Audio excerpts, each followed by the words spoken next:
Thank you for tuning in to Macroview Television, and welcome to a brand new edition of Taiwan Outlook, the program that presents the different faces and lets you hear the different voices on Taiwan. I'm your host, Ray Guo.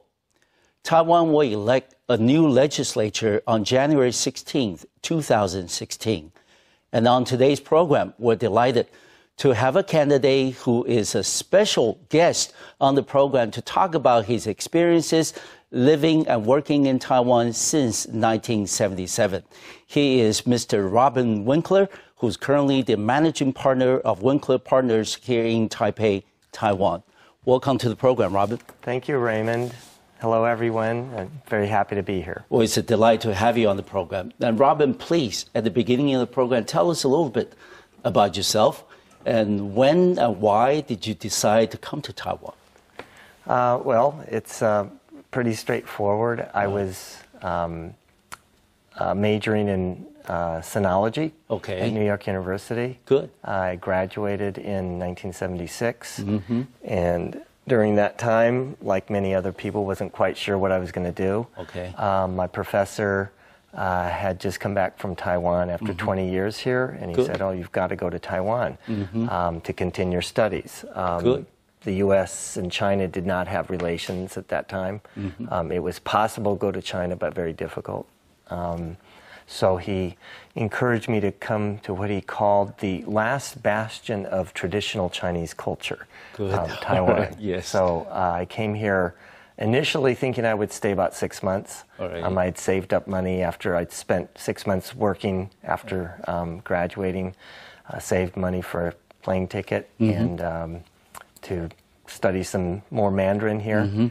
Got here and really liked it. Started studying Tai Chi Chuan and met a lot of friends, both really locals. Assimilated, huh? Yes. Well, I'm not sure. Taiwan's a pretty complex place. It is. After 2 or 3 days, I went down to Lugang. Oh, okay. My roommate had met a taxi driver who was from Lugang and wanted to show us his hometown. So we discovered, hey, Lugang's a little different than Taipei. Okay. It's one of the 3 historic ports, trading ports. At the very beginning, yes. Your viewers probably know it means deer, a deer port, because Taiwan was very well known for its export of deer pelts during the Dutch period, I guess. Yeah. Good. So I stayed. Ended up staying much longer than just 6 months. Well, it's turned into almost 40 years. That's right. Actually, I got interested in politics and law, judicial reform, and so forth during that time. It was still martial law in Taiwan. Yes. And I felt that there were many, many interesting things that I needed a lot more time to learn about. I learned that Taiwan was not just Han Chinese. It was many different from groups. China, from Taiwan, the Hakka, the indigenous peoples. Exactly. So the more I was here, the more interesting it became. And a half year, what was going to be a half year, turned into a year and a half. And then I decided to go to law school. So I went back to the States. And you went to law school at the University of Denver. University of Denver, that's right. After you got your JD, then you came back to Taiwan. Well, it was kind of, most people take about 3 years to get a JD. I took 5. Because you were working? Well, I came back. After a year of law school, I missed Taiwan so much that I came back and went to Stanford University, had a program here. So I went to the Stanford program at Taida, at National Taiwan University. And that originally was going to be just a year break from law school, but that turned into 2 years because I got a job at the Broadcasting Corporation of China, doing in the foreign language department. Doing translating and broadcasting. And when you came back to Taiwan after law school, then you set up your own practice. It was doing well, but somehow you had a little health issue. Well, it's a little bit more complex. How do we fit it into a minute? I came back and I actually worked for 3 different law firms. 因为棘手不为牛后. That's a problem when we have with these tongues. But I'd rather be the head of a chicken than the of course back tail of the ox. Back tail of the ox. So I started my own consulting business in 1989, and that turned into, I had a partnership with Gu Lixiong for a short time, who's well known for his practice in Taiwan. Human rights as well as commercial law. And then that was 92, 94, I started a firm called Chiling International Law Firm.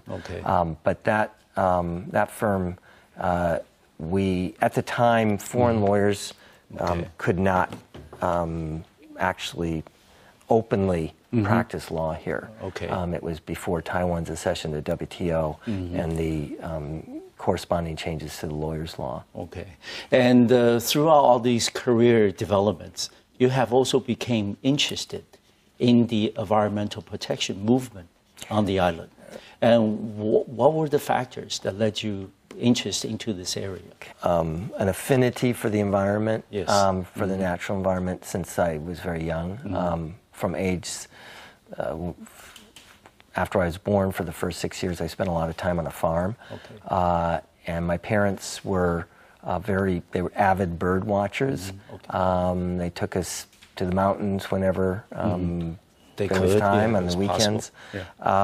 So I had a lot of exposure to that, and I think that's why we encourage people to take their children out to the wild. So I think that had something to do with it. But I also saw a lot of change in Taiwan that I didn't think was necessarily good. It changed, social change to the environment. I had a period, you mentioned an illness. I did get diagnosed with cancer in 2002, I believe. And so I had an opportunity to rest and reflect, and I spent about 2 months doing that. And during that time, I really thought about a lot of things and decided to come back and commit your practice almost exclusively on environmental law. Is that correct? Pretty much. All right. I hope I did your, bio justice. And let me ask you, you also became a citizen of the Republic of China in 2003. And give us a background about that. 2003, I'd been here, 26 years? And I was married. My wife's a publisher. We share a lot of interests. She studied law. And so I had a fairly successful practice here. Family. And I kind of thought, well, why do I need to hang on to my U.S. citizenship? That was in 1993 or 94, soon after I was married. And actually, Chen Shui-bian was elected mayor. And that was quite an exciting time, regardless what we think of him subsequently. He brought a lot of pretty drastic reforms to Taipei City. And so it was an exciting time. And I found myself more and more identifying with Taiwan. So I said to my wife, I think I'll give up my US. Look into giving up U.S. citizenship and becoming a Taiwanese citizen. First. And in order to do that, one's required to give up one's nationality, original nationality. She said at the time, let's see how things work out. She was didn't really encourage me at that time. I think she just, maybe we were not married very long, and she just kind of wanted to check me out. So 10 years went by, and it wasn't until I got sick, had this time to reflect on things, and I made some decisions that I would do a career that was still law, but it would be environmental justice, social justice, based on that. My observations of Taiwan over the previous 20, 30 years had been when foreigners got a little bit off the main course. Okay. The conventional path of making money or studying or teaching. Okay. That frequently the government asks them to go back to their home country. Okay. That happened with labor activists. It happened with human rights activists many times. Okay. And then increasingly with environmental activists. So I've been successful in my commercial career. And I expected to be successful in my environmental career. Okay. So being successful in an environmental career means that you're probably going to upset some developers, some powerful businesses, some government agencies. And being a foreigner, one would be vulnerable to being deported. That was pretty, I wanted to stay in Taiwan. My life was here, my family, my career. And so to prevent deportation, I guess that would be one reason. A second reason was really, you know, people would often say to me, oh, well, you're American, so you can talk about these high ideals of environmental protection, but Taiwan's very poor. And, it's a small island. It's a small island, no resources. And I got to thinking about that. And to me, Taiwan's a very big island. It's I was coming out on the train this morning on the metro and looking at all the empty space in the city, which could be turned into great urban gardens. And actually, you know, the mountains, you're out here in Nehu, where we have some nice mountains. And so I think that I sense this sort of almost inferiority, not complex, but frequently coming up, oh, Taiwan's so small and we don't have natural resources. So you don't buy the conventional excuses? Well, I don't think that's so conventional anymore. Back then it was not, it was conventional. But now I think that's changed a lot. And I just felt that if I were going to be effective in environmental advocacy, that one thing would be, and that's one thing to go to the courts, but really where change is going to happen is with the people. And if we have a broad commitment of the people to environmental change, social justice, maybe things can be different. That's going to change things. And I'm trying to be a spokesman, and they're saying, oh, but you're an American. So I thought, okay, I'll become one of you. ROC. And hopefully more persuasive. We're going to need to take the first break on the program today, Robin. And when we come back, I'll ask you about your declared candidacy to stand in the next legislative election in Taiwan. Robin, we were talking about your experiences, you know, living and working in Taiwan since coming here first in 1977. And next, we're going to ask you a little bit that on March 31st this year, that you have actually declared your candidacy to represent the Green Party for the Legislative Yuan election in Taipei, specifically for the district of part of Shiling and Beitou. And tell us a little bit about your reason for wanting to be part of the Taiwan's political process, also be a candidate in the legislature. After spending 6-7 years in the environmental movement, including 2 years I was a commissioner on the Environmental Impact Assessment Commission for the Executive Yuan Environmental Protection Agency.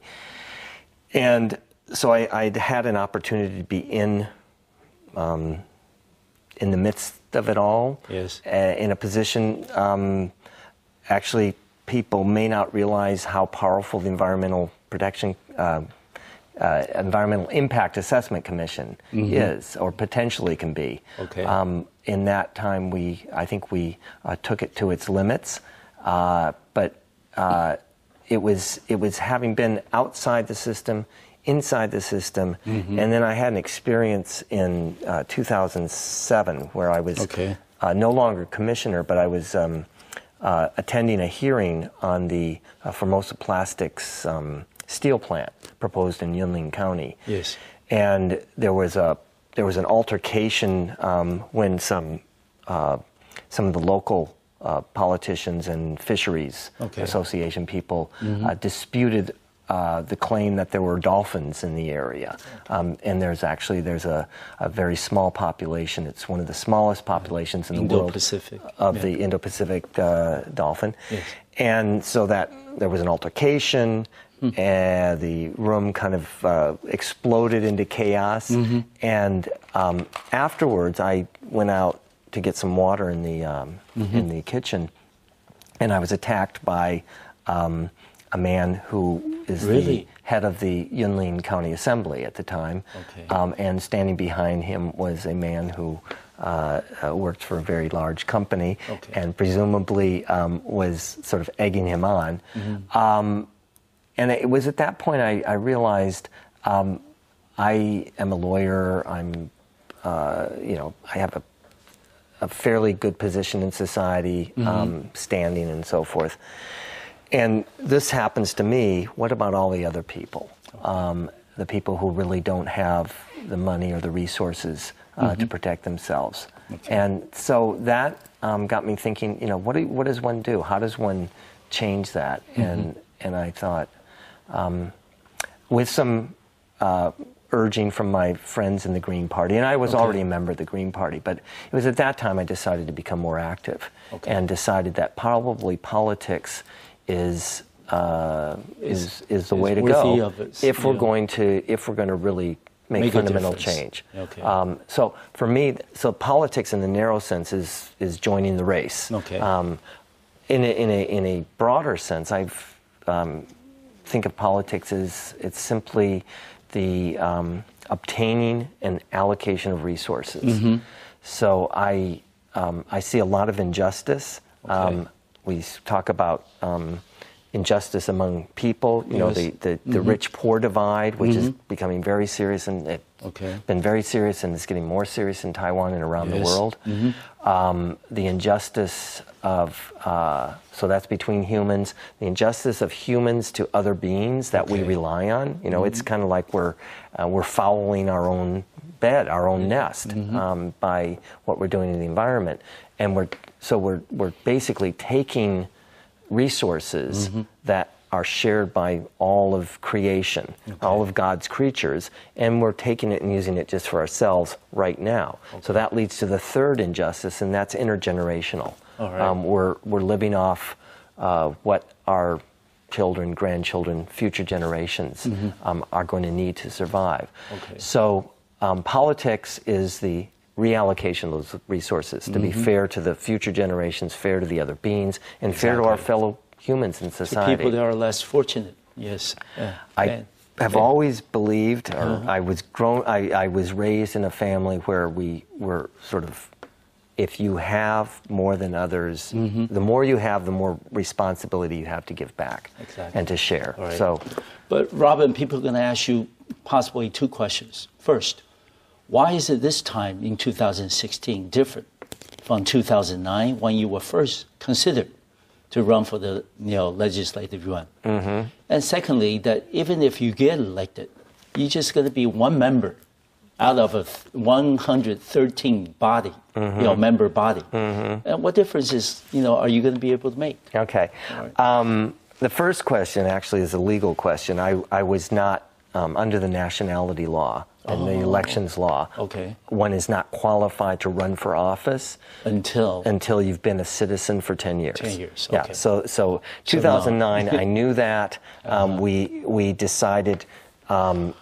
You still wanted to make a statement. Well, so to speak. And also it backfired. But we thought we would be clever, and the person whose seat was vacated is a woman who was actually an American and Taiwanese, which was in violation of the law, and she'd been in that status for many years. So we thought, this is a good opportunity. Here's an American who's become a Taiwanese, and that would be good for the Green Party.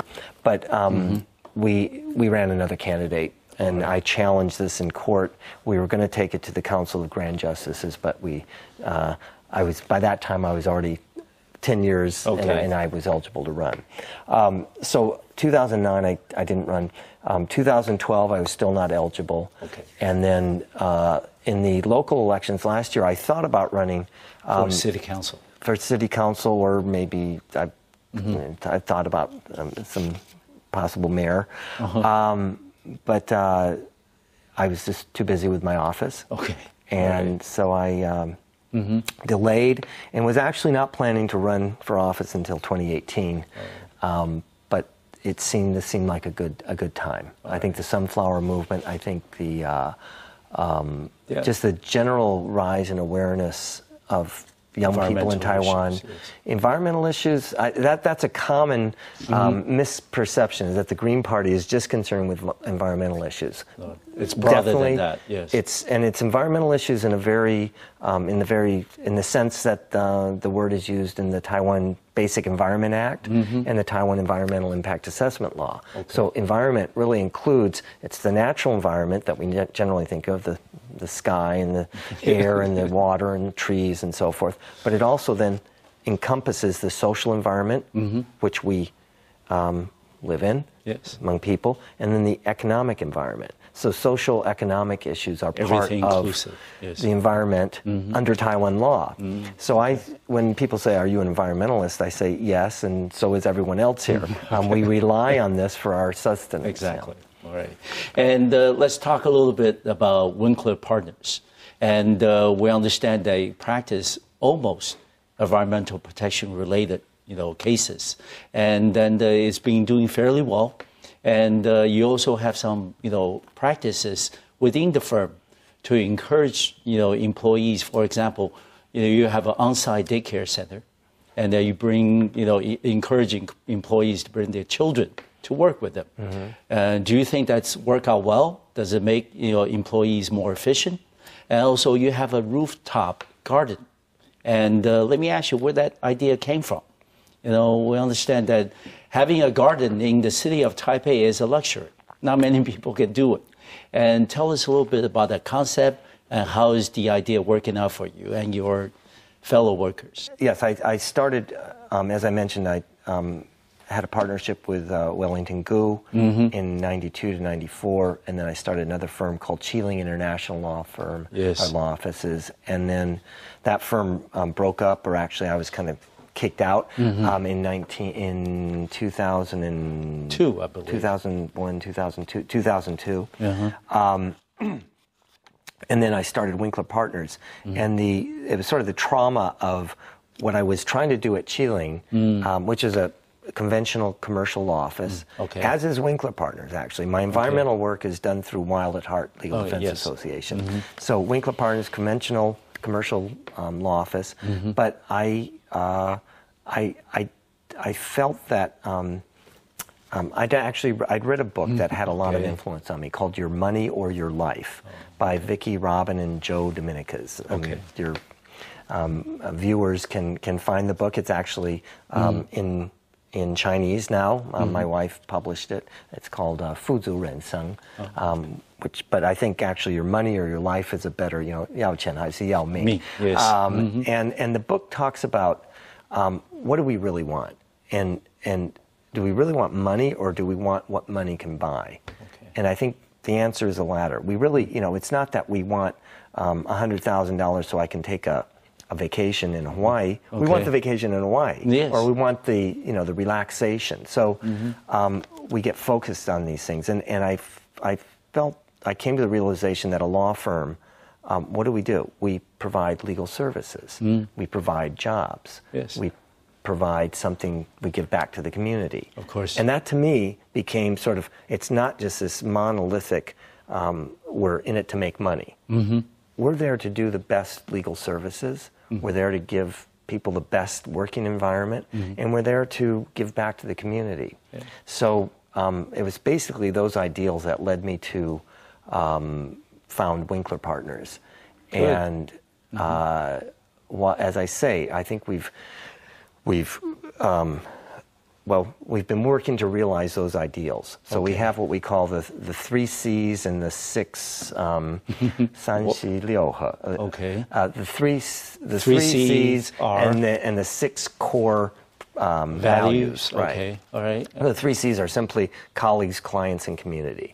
And so you mentioned the bringing the kids to work. Yes. I again influenced by another book that basically claims it can save the world if people take better care of their children. In order to do that, parents need to be with their children more. Of course. I was also inspired somewhat by the African phrase, "It takes a village to raise a child." Okay. And that was something that I'd observed in Taiwan when I first got here, that you would have children with all these aunts and uncles, and they didn't really know who their parents were, but everyone took care of them, so everyone spends a lot of time. So that's behind bringing them to work. Okay. We were talking about the firm and the kind of environment that I wanted to provide for colleagues.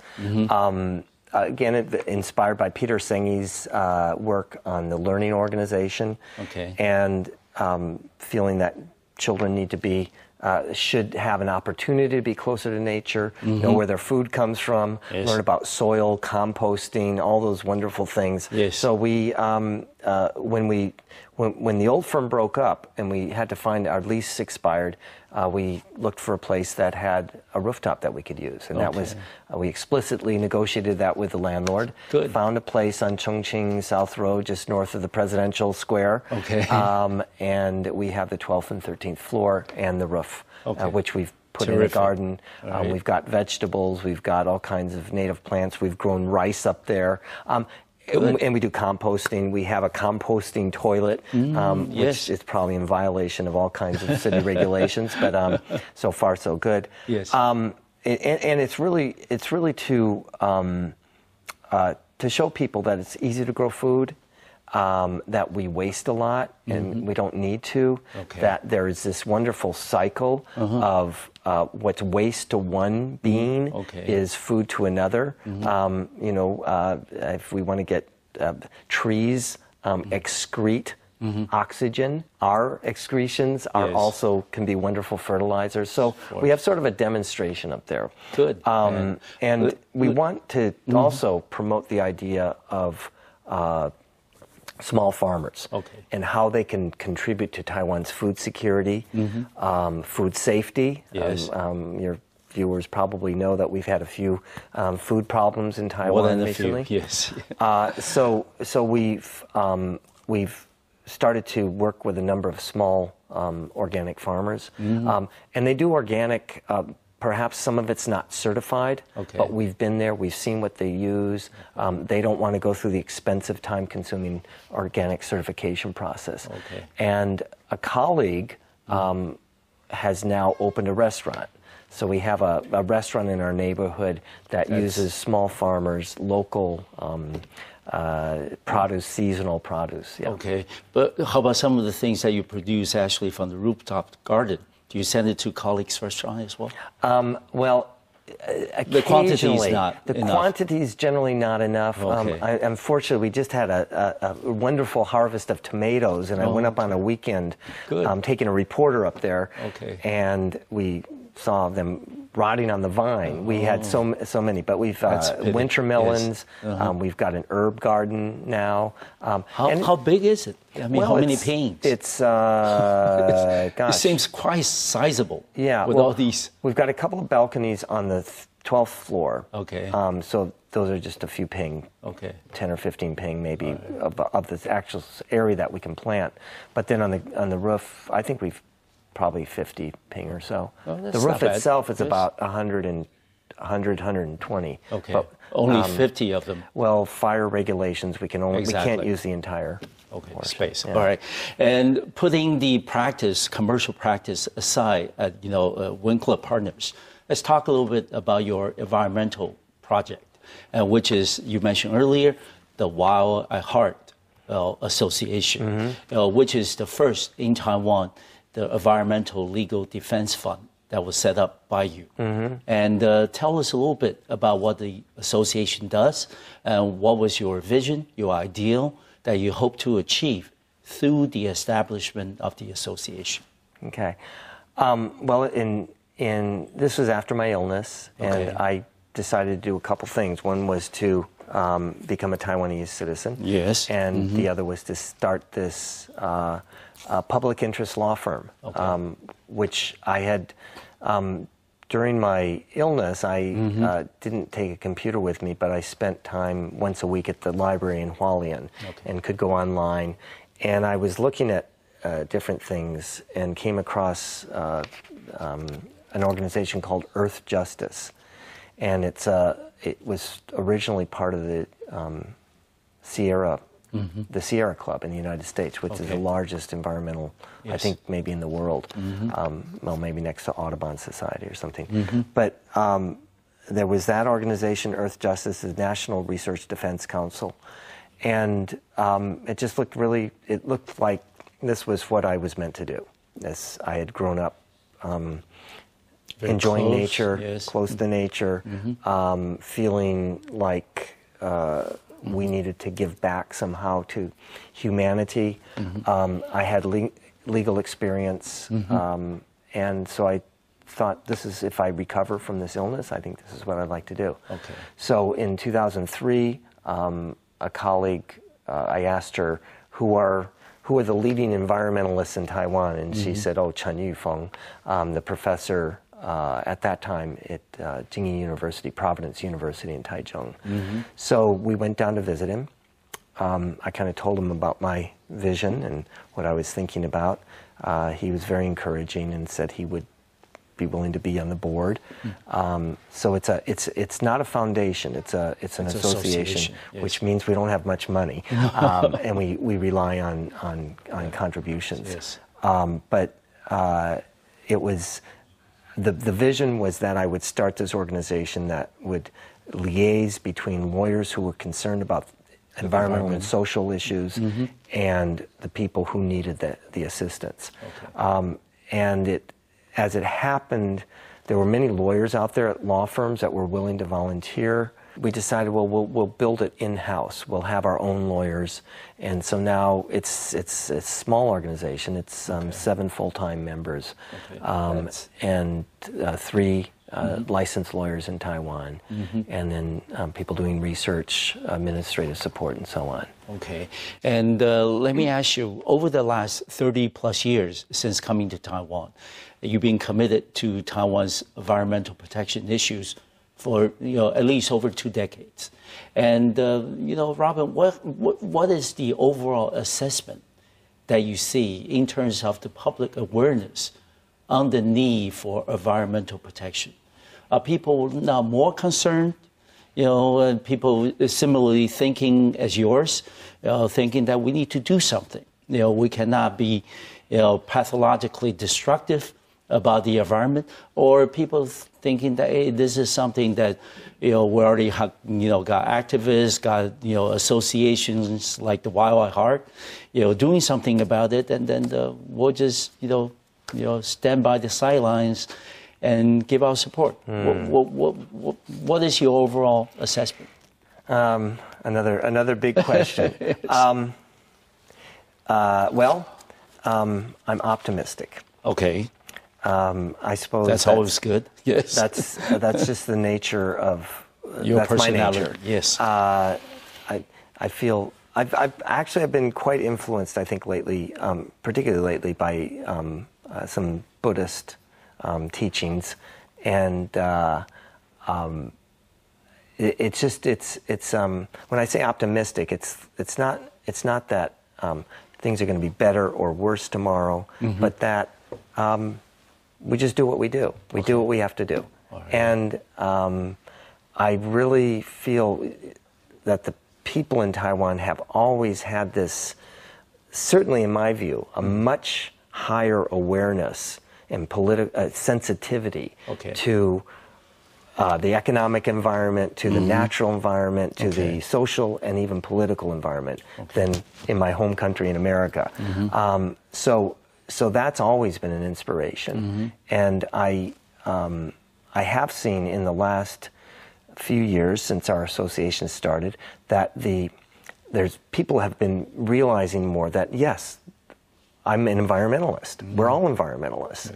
And so it's more of the awakening, the realization of that. And I referred to it earlier in the program. I think the sunflower movement really changes a lot of things. It really does. And it demonstrated how people are really have this need to express themselves, and I think to make a contribution to society. To be a part of the process. Yes. And environmental, in the narrow sense, the taking care of, turning the lights out, conserving water,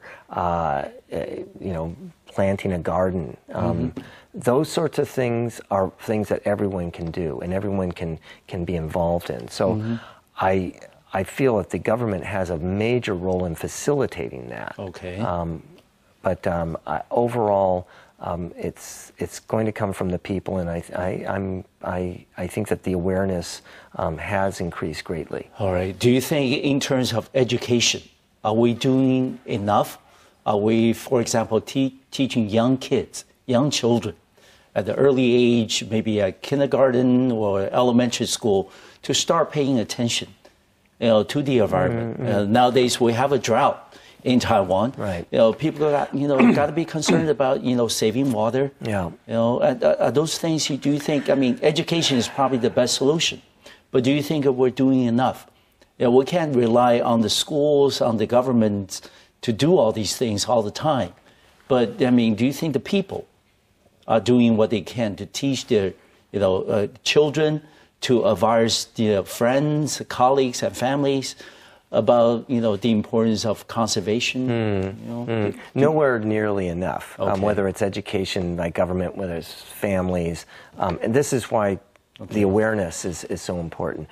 Businesses, and that's what we're attempting to do through our own law firm, is to be a business that sort of sets an example that you can help to educate your colleagues in these issues. I mean, it hasn't quite worked out the way I anticipated, but we're still trying to use Winkler Partners law firm for people to come in and learn about composting. So then they can go home and share it with their family with their neighbors, to learn a little bit about localized food sources, that we can actually grow a lot more.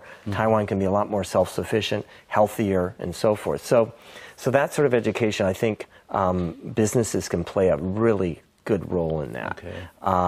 Many or most businesses that provide that, it's more like lip service or a PR exercise.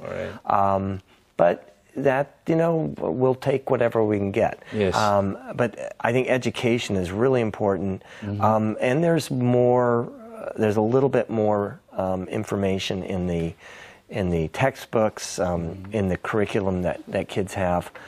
But at the same time, I'm afraid that they're getting much more information that's counter to this, and that's the information that you need to make money, that you need to consume more, that it's important to have as many houses as you can accumulate. So I spent a fair bit of time in the early part of this century, in 2004 and 2005, visiting schools.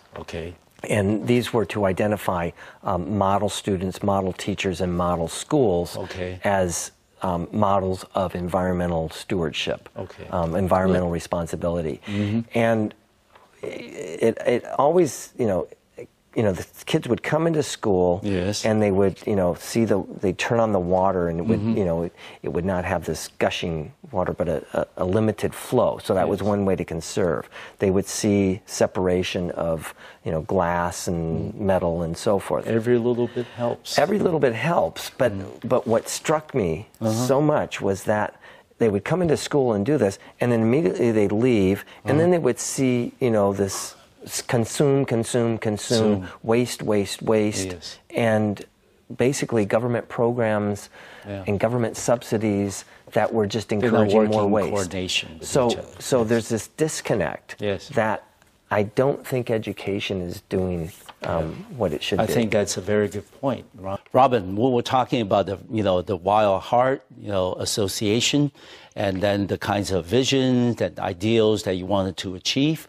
And also, let's talk about your experience, again, as a member of the Environmental Impact Assessment Committee, which was back in the 2004, 2006? 2005 to 2007. All right. And you were in a fight, a very difficult fight, to save a small population of the Indo-Pacific humpback dolphins off the west coast of Taiwan. And then, of course, you mentioned about the unexpected attack. And then let's share with us your experience those 2 years. And you were, at the time, inside the system. How was your vision regarding environmental protection issue? Changed, or is it stayed the same, or further solidified because of this 2-year appointment? Please. Okay. Well, I won't spend too much time on the physical fight. It was not actually a fight. I was attacked. But that was after I was off the commission. So that was in November. Thank you for mentioning the Dolphins. Okay. That's a project that's really it's ongoing.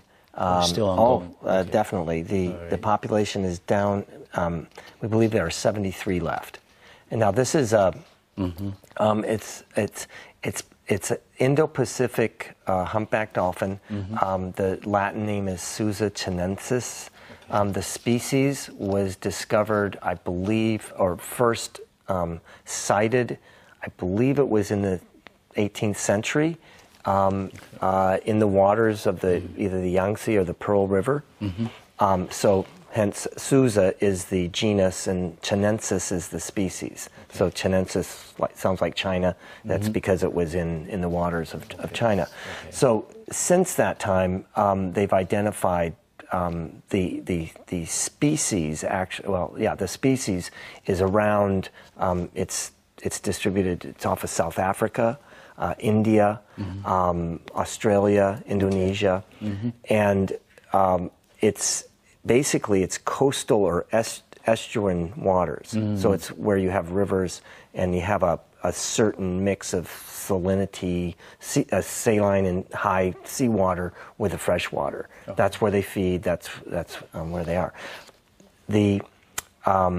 Now the Sousa population is now it's been split into at least 3 subspecies. So these subspecies, they never go into deep water. And so there's no interaction between the Sousa of Taiwan and the Sousa of Australia or Indonesia or China. They're confined to the coast along Taiwan's west coast from Tainan to Miaoli. So it's about a 230 or 40 kilometer stretch, and the area is probably 3 to 5 kilometers from the shore. Taiwan's shoreline is very diverse in that area. The sandbars in Zhanghua and Yunlin, which now in Yunlin have been basically filled in by petrochemical plant. But the dolphins were only discovered by scientists in 2002. And prior to that time, there were no formal records. The fishers, of course, had mentioned them, and there were some anecdotal.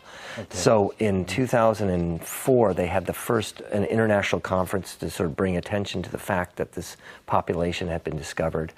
In 2007, we had a second conference. We were able to get them into the environmental impact assessment consideration. And so finally, about in 2010 or 11, the government admitted, yes, there are these dolphins there. They're probably there all year round. And yes, we have an obligation to protect them. We petitioned the Executive Yuan in 2000 the dolphins were classified by the International Union of Conservation of Nature, IUCN, in 2009. 2008. We petitioned the Executive Yuan that year to take action. Basically, they're threatened by land reclamation, by fishing, by noise, by air, water pollution, and loss of water, fresh water. So, which means that their feeding has gone down. So we're still working on this. We just had hearings at the Forestry Bureau. Been saying they're going to declare important habitat. This is under the wildlife protection law. That still hasn't happened. So this is it's still ongoing. It's struggle. Ongoing. We've held we've sponsored and participated in international conferences now for I think we're on our 6th. We'll have our 6th next year. Okay. Robin, I think a lot of people will agree with me that, you have spent a lot of time, a lot of the effort on, through Wild at Heart Association on environmental protection issues for Taiwan. However, I think, by yourself and by your association alone, it's not enough. Do you have any ongoing, routine collaboration with other, NGO that are concerned about environmental protection issues in Taiwan and also outside of Taiwan? Mm-hmm. So making some of the projects, in terms of, getting more people involved, more resources committed, it makes it easy in a sense. Do you? Well, yes, we work with a number of local groups. In fact, we've started Wild and a number of other groups had what we call the Mazu's Fish Conservation Union. Okay. That's another nickname for the Dolphins, the Mazu's Fish, because on Mazu's birthday, which is going on right now, yes. There's a celebration in central Taiwan on the Raojing. Yeah. And so we got together, we formed this union, and it's now just registered as a formal association. And then we have some interaction with foreign groups, not as much as I'd like. Okay. That if any of your viewers would like to come and volunteer at Wild at Heart to help us establish more, they're most welcome. Yes. Yeah, that would really. We had a woman for several years who was working full time at Wild at Heart, who was native English speaker, wonderful Chinese filming and so forth. So, so we hope to increase that cooperation within national groups. But politics, I think, is a shortcut to get money, resources, more attention on the Dolphins. So that's one of many issues that I hope to pursue as a legislator. Good. Robin, we have about a minute left in the program today. You're going to have an election coming up in about, 6 months or so? Yeah. A little bit more, yeah. And what happens, on that day and after that day, whether you win or not? What are your plans for the future? Are you going to continue, even if you don't win, in your current capacity to fight for the environment, and or are you going to be doing something else or something even more comprehensive? What do you think? Well, I think that I will be doing pretty much what I'm doing now. Good. It's going to take a different form, but the projects that I'm interested in: conservation, environmental protection, social enterprise, food safety and food security. Okay. All those things will continue. I don't. I would like them not to, because I'd like to be out of a job. I'd like all the problems that means to be all the solved. problems fixed. Right, yes. right. Okay. So pretty much, I think, going into politics is just another vehicle which I see can help me do a little bit more of what I'm doing now. Yeah, certainly. And Robin, it's been a pleasure to have you on the program today. I certainly want to wish you and your firm all the best in all your future endeavors. Thank you very much. Thank you very much. All right. Thank you for watching our program today. I'll see you next time on MacroView Television. Thank you.